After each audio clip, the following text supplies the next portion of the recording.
নমস্কার বন্ধুরা, নীলগোপাল একাডেমির পক্ষ থেকে আপনাদের স্বাগত জানাই। দীর্ঘ প্রতীক্ষার অবসান ঘটিয়ে ন্যাশনাল মিন্স কাম মেরিট স্কলারশিপের ফাইনাল রেজাল্ট প্রকাশিত হলো। হ্যাঁ বন্ধুরা, আপনারা যারা 2025 সালে এই ন্যাশনাল মিন্স কাম মেরিট স্কলারশিপের এক্সাম দিয়েছিলেন, তো অনেক দিন ধরে অপেক্ষা করছিলেন যে রেজাল্ট কবে প্রকাশিত হবে। সেই ফাইনাল রেজাল্ট কিন্তু প্রকাশিত হয়েছে। তো দেখতেই পাচ্ছেন এখানে কিন্তু রেজাল্ট প্রকাশিত হয়েছে এবং নতুন নোটিফিকেশন জারি হয়েছে। তো কিভাবে আপনি রেজাল্ট চেক করবেন তার সম্পূর্ণ পদ্ধতি আজকের ভিডিওতে স্টেপ বাই স্টেপ আলোচনা করব। সো বন্ধুরা, ভিডিওটি শুরু থেকে শেষ পর্যন্ত স্কিপ না করে অবশ্যই দেখবেন। আর আপনি যদি আমার চ্যানেল নতুন এসে থাকেন তাহলে অবশ্যই চ্যানেল সাবস্ক্রাইব করবো, পাশে দেওয়া বেল আইকনে ক্লিক করতে ভুলবেন না পরবর্তী নতুন ভিডিও নোটিফিকেশন পেতে। চলুন বন্ধুরা, ভিডিওটি শুরু করা যাক। বন্ধুরা, প্রথমে আপনি আপনার ফোনের গুগলে যাবেন। গুগলে যে টাইপ করবেন এনএমএমএসি, এটা লিখে সার্চ করবেন। সার্চ করার পর প্রথমে যে লিঙ্কটা আসবে দেখুন, এই যে scholarship portal government dot West Bengal, এই লিঙ্কটাতে ক্লিক করবেন। এই লিঙ্কটাতে ক্লিক করার সাথে সাথেই কিন্তু ন্যাশনাল মিন্স কাম মেরিট স্কলারশিপের অফিসিয়াল ওয়েব পেজটি কিন্তু ওপেন হয়ে যাবে। এই যে বন্ধুরা দেখুন, ন্যাশনাল মিন্স কাম মেরিট স্কলারশিপের অফিসিয়াল ওয়েব পেজ ওপেন হয়ে গেছে। তো এখানে দেখুন লেখা উঠছে কিন্তু এনএমএমএসসি 2025, অর্থাৎ 2025 সালে যারা পরীক্ষা দিয়েছিল তাদের রেজাল্ট 2026-এ প্রকাশিত হলো। তো এই পরীক্ষা কিন্তু ডিসেম্বর মাসে হয়, আর এই পরীক্ষা শুধুমাত্র অষ্টম শ্রেণীর ছাত্রছাত্রীরাই দিতে পারে। যাই হোক, এই যে দেখতে পাচ্ছেন এই নোটিশটা যে প্রকাশিত হয়েছে, এখানে যে অ্যারো চিহ্নটা রয়েছে দেখতে পাচ্ছেন, এই অ্যারোতে ক্লিক করবেন। অ্যারোতে ক্লিক করার সাথে সাথে যে সমস্ত ডিস্ট্রিক্টে স্কলারশিপের টাকা পাচ্ছে, তো সেই সমস্ত ডিস্ট্রিক্টের নাম এখানে দেখতে পাবেন: আলিপুরদুয়ার, বাঁকুড়া, বীরভূম, দার্জিলিং, জলপাইগুড়ি। তো এখানে এই সমস্ত ডিস্ট্রিক্টের নামগুলো রয়েছে, পশ্চিম মেদিনীপুর, পূর্ব মেদিনীপুর।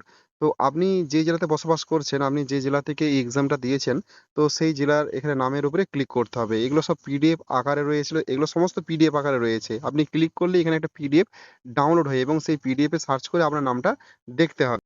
তো বন্ধুরা, আমি এই মুহূর্তে পশ্চিম মেদিনীপুর জেলার পিডিএফটি ডাউনলোড করে নিয়েছি, সেটা আমি আপনাদের একটু দেখিয়ে দিচ্ছি। তো দেখুন, প্রথমেই রয়েছে এখানে সিরিয়াল নাম্বার, তারপর roll number, name of the candidate রয়েছে, অ্যাড্রেস রয়েছে, এছাড়াও রয়েছে ডিস্ট্রিক্ট নেম, ইউডাইস কোড, মানে যে বিদ্যালয় থেকে পরীক্ষা দিচ্ছে সেই বিদ্যালয়ের ডাইস কোড রয়েছে, স্কুলের নাম রয়েছে, অ্যাড্রেসের রয়েছে, এছাড়াও স্কুল ডিস্ট্রিক্ট রয়েছে, জেন্ডার রয়েছে, কাস্ট রয়েছে, ডিসেবিলিটি স্ট্যাটাস রয়েছে, ম্যাট এবং স্যাটের নাম্বার রয়েছে এবং টোটাল নাম্বার রয়েছে। তো বন্ধুরা, এখানে কিন্তু আহ 99 বা 135 এরকম নাম্বার পেলেও অনেকে, কেউ কেউ 99ও পেয়েছে, আবার এখানে কেউ কেউ কিন্তু 152 পেয়েছে। এই যে দেখুন, 152 সর্বোচ্চ নাম্বার পেয়েছে।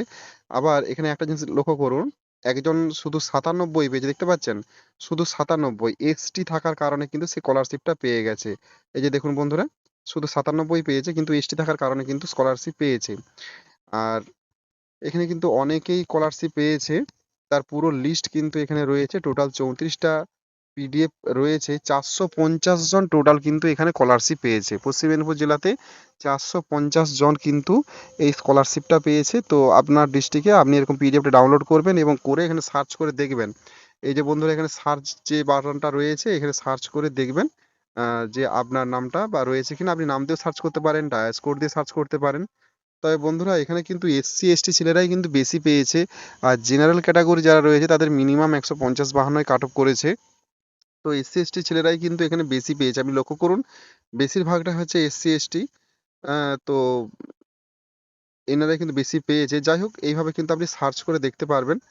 তো অনেকদিন ধরেই অপেক্ষা করছিলেন আপনারা।